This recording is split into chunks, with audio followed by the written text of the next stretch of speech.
नाशिकमधील वन विभागाची जमीन लाटल्याचं प्रकरण, नेमिनाथ जैन शिक्षण संस्थेची प्रशासनाकडून चौकशी, लोकशाही मराठीने केला होता पर्दाफाश।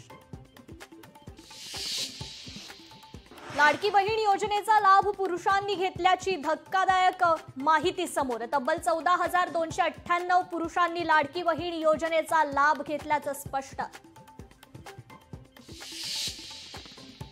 कराड प्रकरणात क्लीन चिट मिळाल्यास संधी देऊ, धनंजय मुंडेंच्या मंत्रिपदाबाबत अजितदादांचं सूचक वक्तव्य। क्लीन चिट कुणाला द्यायची आधीच ठरलं असतं, धनंजय मुंडेंच्या क्लीन चिटवरून राऊतांचं वक्तव्य। तर धनंजय मुंडेंना मंत्रिमंडळात घेण्यासाठी इतकी घाई का, राऊतांचा अजितदादांना सवाल।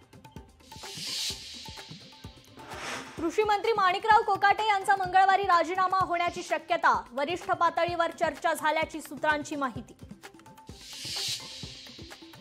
संपूर्ण मंत्रिमंडळाची फेररचना करण्याची गरज, खासदार संजय राऊतांचं वक्तव्य।